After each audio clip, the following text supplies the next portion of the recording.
So you're going to get a cup measurer. This is a cup. And the first thing we're going to add is quick oats. Any brand is fine. These are Walmart, but they should be 100% whole grain.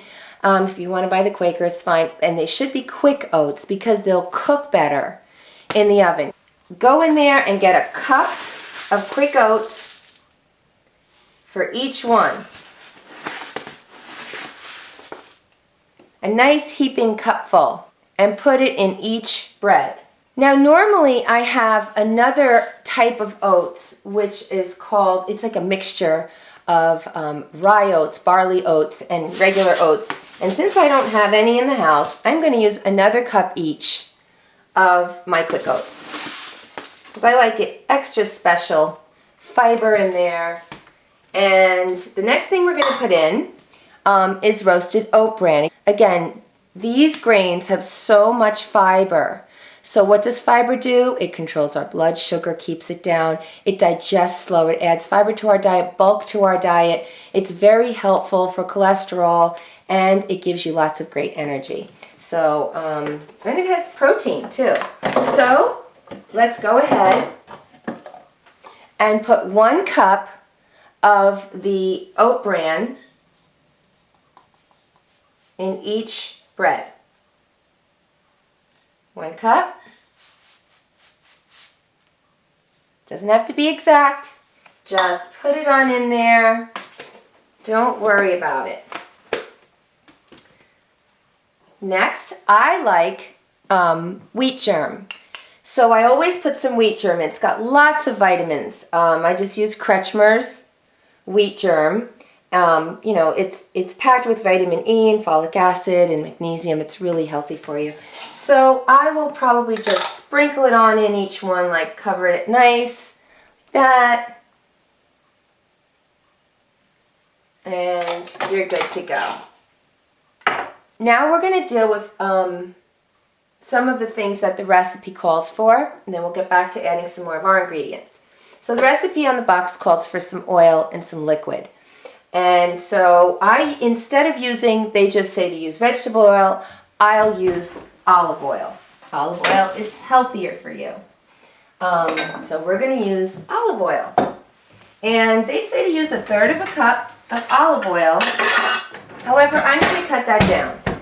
I don't want as many calories from the oil, but I do want some moisture. But I'm going to add moisture along with some other ingredients, and that will be in with the milk. So I'm going to put about 1/4 of a cup in each one.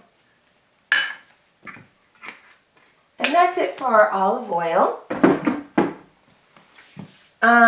It also wants you to put in eggs. I'm going to use egg beaters instead of whole eggs to save on the cholesterol.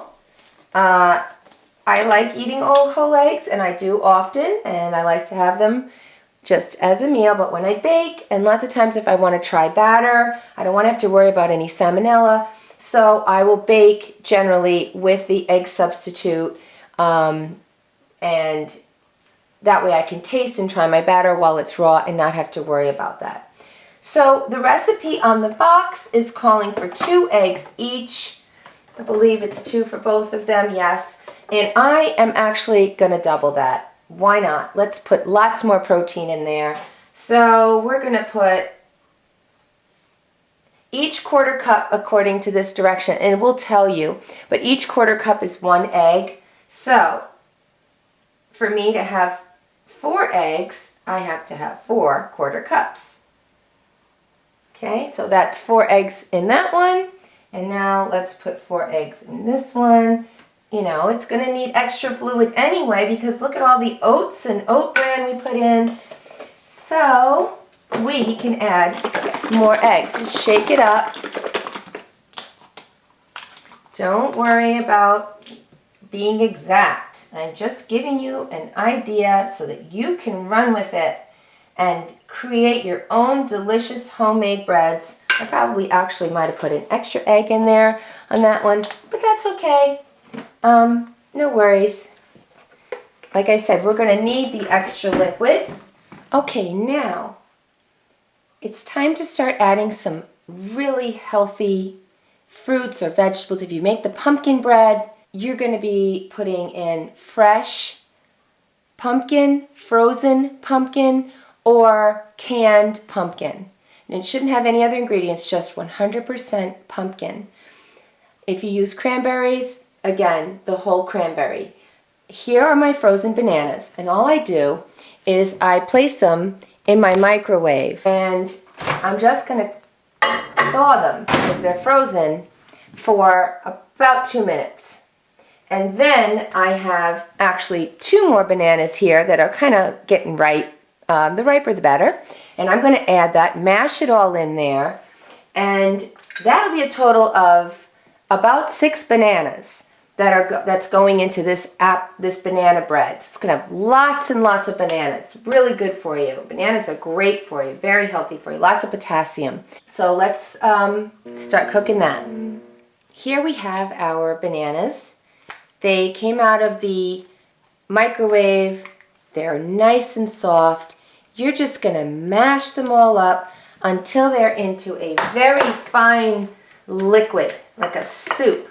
There'll still be little clumps in it, but that's okay. And just try to get it as mashed as possible. And I'm going to add these 2 that I have on the counter. Just peel them and just break them in some pieces. Put them in there. And then you're going to mash them in again. Mash them down in.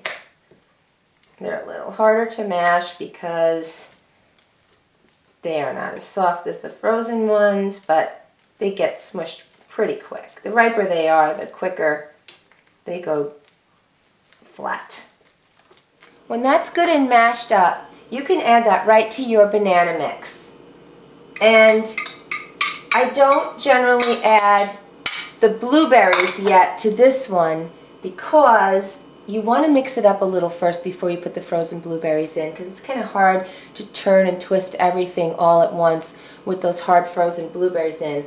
And if you're using fresh blueberries, they break all apart. So wait till, if you have that kind of fruit, wait till you're done mixing it, pre-mixing it, before you add those kind of fruits. Bananas are okay, because the more you mix it in, the better it is.